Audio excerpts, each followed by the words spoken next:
Bismillah, salatu wassalamu ala rasulillah wa ala alihi wa sahbihi wa man walah. Tout d'abord, on peut commencer par dire que en arabe, on peut distinguer al-khalq ou al-khuluq.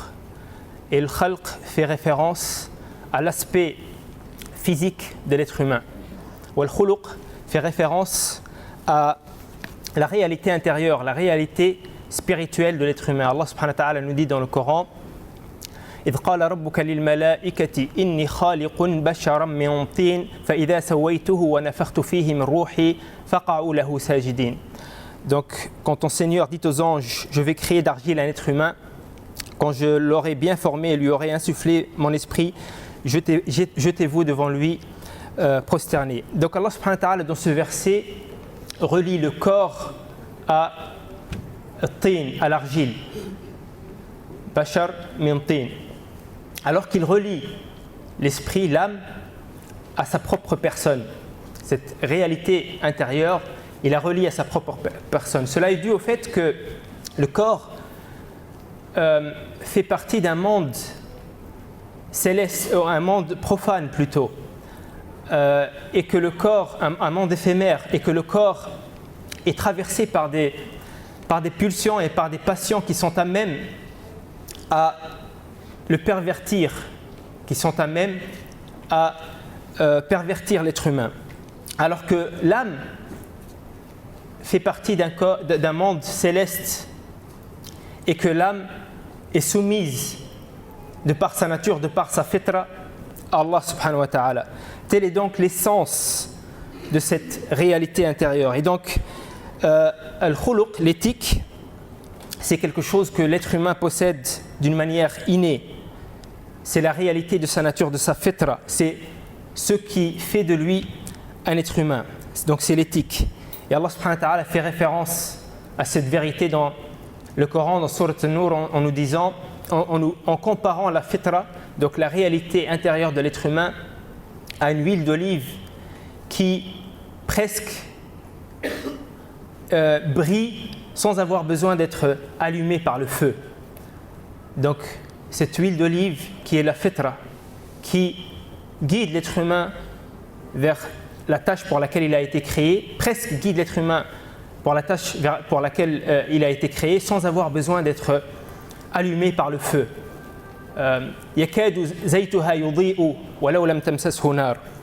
Donc l'éthique, c'est une lumière qui est présente dans l'être humain.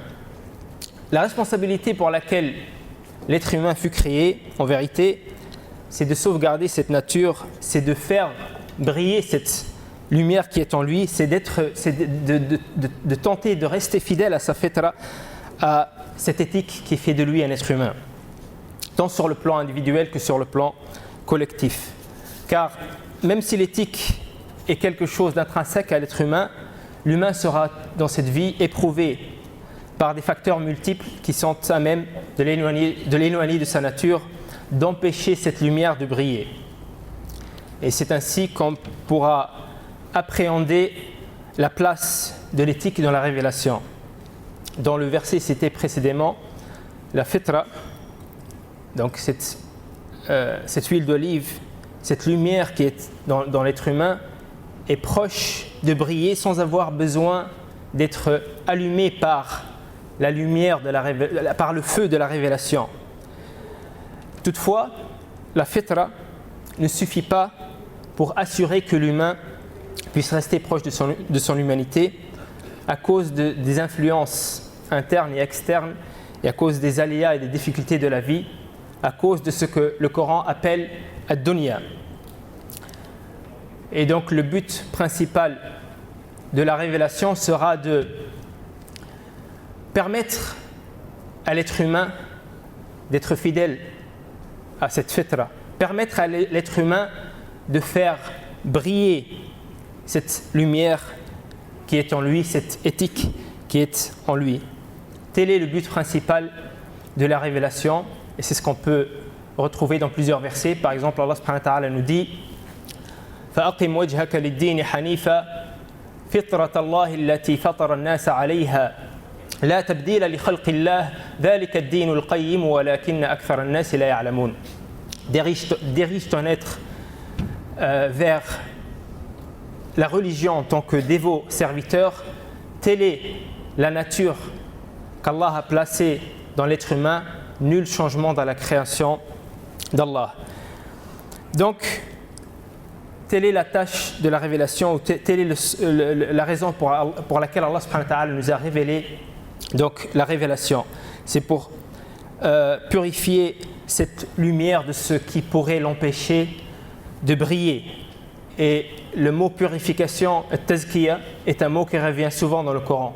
Souvent, Allah subhanahu wa ta'ala nous montre que les prophètes n'ont été envoyés que pour purifier l'être humain. Donc pour purifier cette lumière, comme j'ai dit, de tout ce qui pourrait l'empêcher, cette lumière de l'éthique, de tout ce qui pourrait l'empêcher de briller. Et donc c'est pour cette raison aussi que le Coran fut appelé al-dhikr, le rappel. Parce qu'en vérité, le Coran ne vient pas apprendre quelque chose de nouveau à l'être humain, mais il vient plutôt lui rappeler de sa réalité, de ce qui fait de lui un être humain. C'est le rappel qui vient le rappeler de son éthique qui constitue son humanité. Et c'est pour cette raison aussi que le prophète sallallahu alayhi wa sallam dit Innama bu'ithtu li utammima makarim al-akhlaq. Je n'ai été envoyé que pour parachever la bonne morale.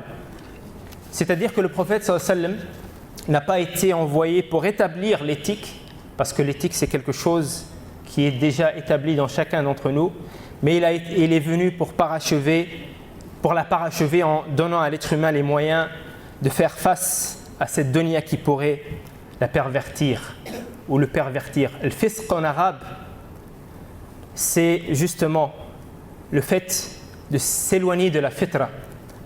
Le sens étymologique du mot fisq, les Arabes disent فسقت التمرة عن قشرتها أو فسقت النواة عن التمرة, c'est-à-dire le noyau est sorti de la date. Le fisq, c'est le fait de sortir de sa nature.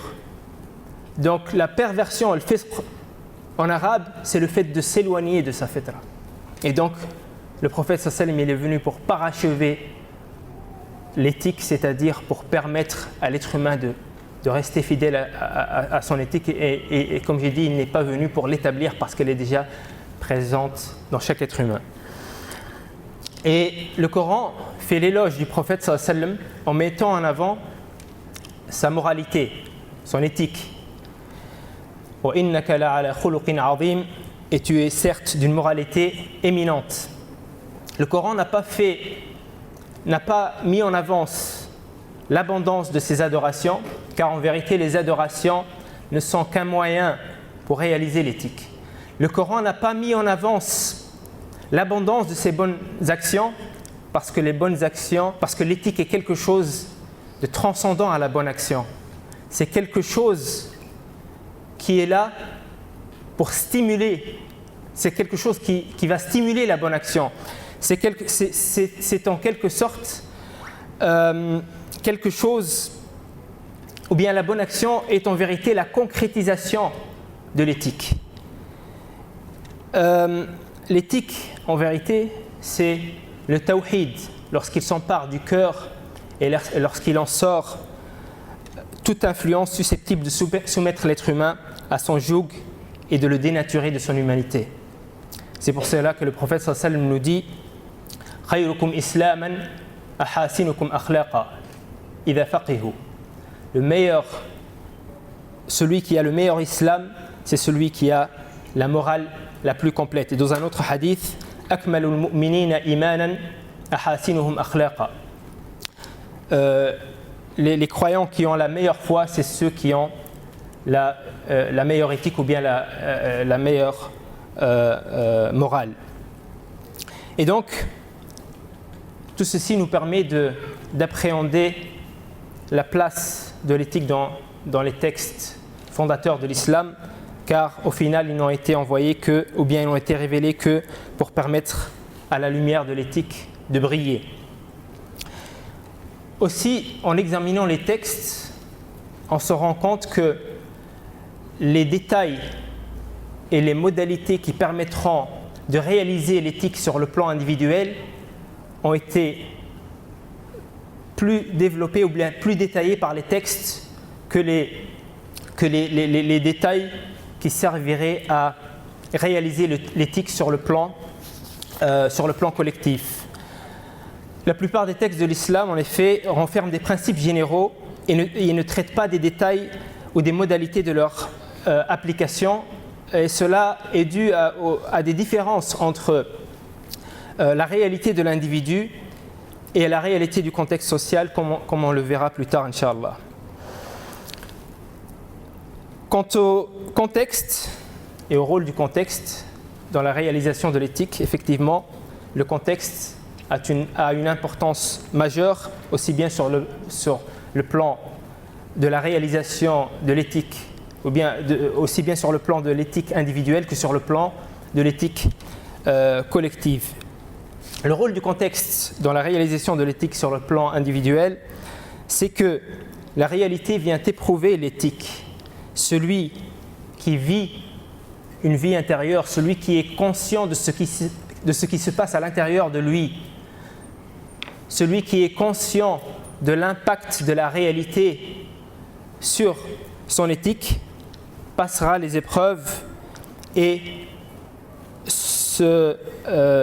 évoluera dans les degrés. Allah subhanahu wa ta'ala nous dit dans le Coran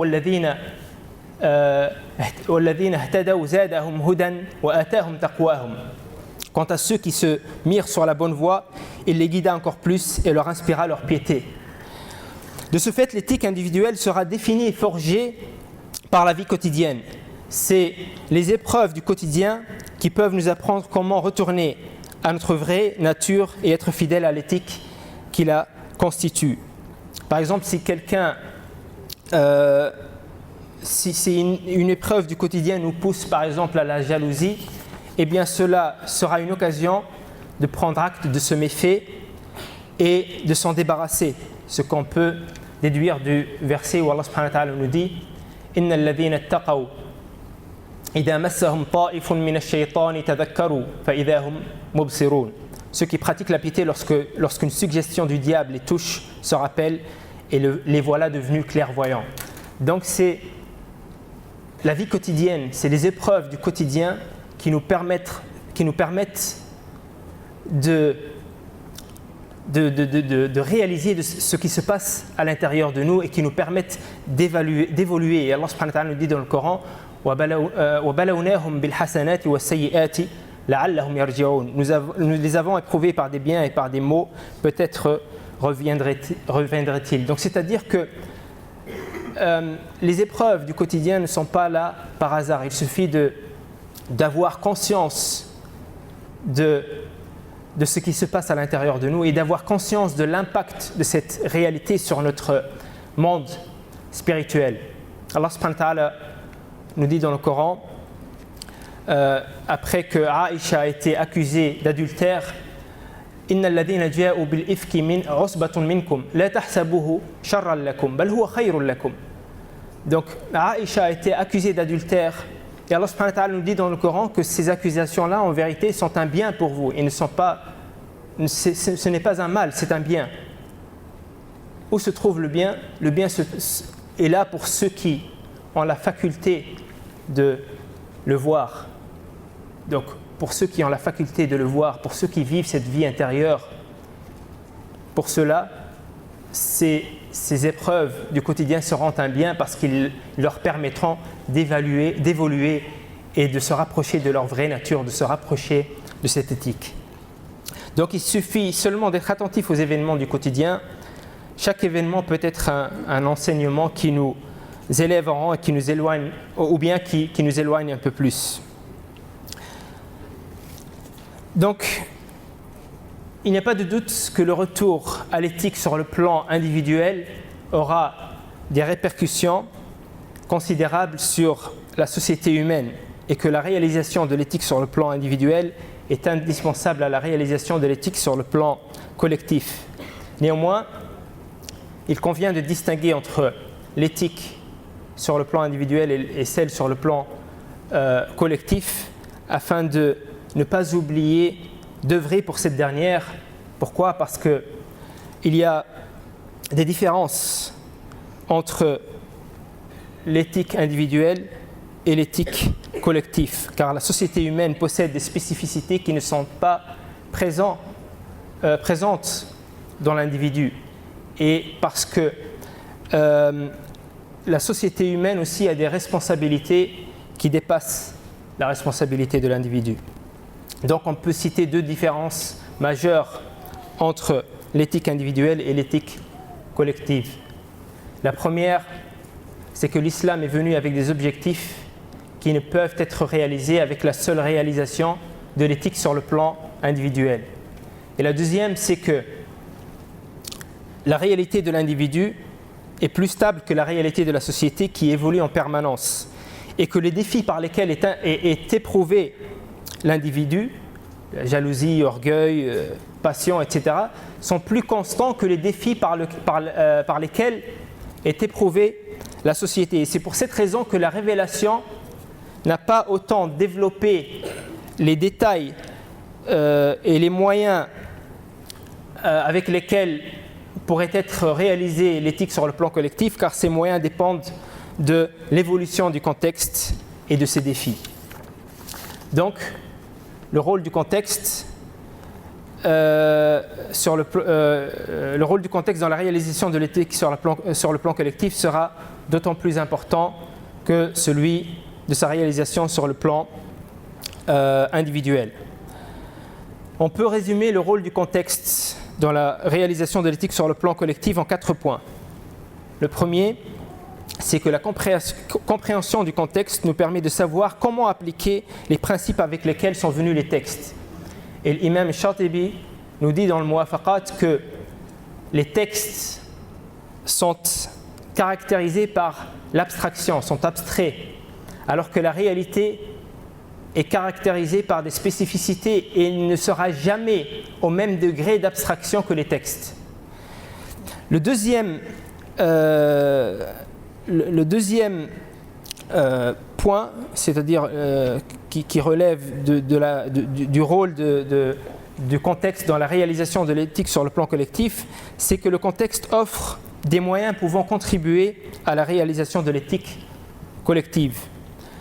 Troisièmement, la compréhension du contexte nous permet d'identifier les moyens qu'il faut élaborer afin de réaliser certains objectifs de l'islam. Et quatrièmement, la compréhension du contexte nous permet de mettre l'accent sur certains objectifs de l'islam qui étaient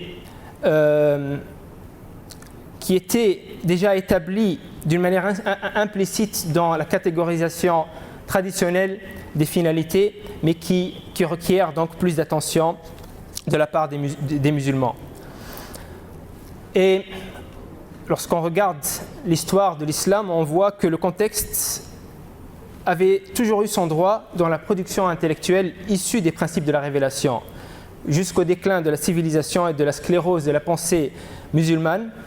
Et depuis, les efforts se sont surtout concentrés autour de la compréhension des textes et, dans le meilleur des cas, autour de l'évaluation des réalités contextuelles afin de les confirmer ou de les annuler. Donc afin de savoir si c'est halal ou si c'est haram sans rien proposer. Ce qu'on pourrait appeler l'ijtihad de l'évaluation. On évalue les choses pour les comprendre, pour savoir si c'est halal ou c'est haram. Sans rien proposer, sans proposer donc des alternatives ou de nouveaux moyens indispensables à la réalisation des principes et des finalités de l'islam. Ce qu'on pourrait appeler l'ijtihad de la proposition. Parce que l'islam est venu avec des objectifs et des principes, et que les moyens disponibles dans la réalité, dans le contexte, ne sont pas toujours suffisants afin de réaliser ces principes et ces objectifs. Et donc il faut un travail, il faut un ijtihad sur ce niveau-là, ce qu'on pourrait appeler l'ijtihad de la proposition. Mais cet ijtihad de la proposition s'est arrêté depuis bien longtemps, depuis, comme j'ai dit, la sclérose de la pensée musulmane. Et donc le rôle du contexte s'était donc réduit à fournir des informations qui permettaient de distinguer entre ce qui était acceptable et ce qui ne l'était pas, ce qui était halal et ce qui ne l'était pas. Donc, il est plus qu'indispensable aujourd'hui que les efforts se concentrent sur cette ijtihad de la proposition, afin que les musulmans puissent renouer les liens avec leur éthique sur tous les plans et dans tous les aspects de leur vie. C'est là que réside l'énorme potentiel d'un apport des musulmans, et tel est, à notre sens, l'énorme potentiel, ou telle est à notre sens la condition de l'objectif du témoignage qui relève de la responsabilité des musulmans, et telle est en résumé toute l'idée autour de laquelle le centre de la recherche sur la législation islamique et l'éthique s'est établi. Wallahu a'lam wa ahkam wa qulu qawli hadha walhamdulillahi rabbil alamin.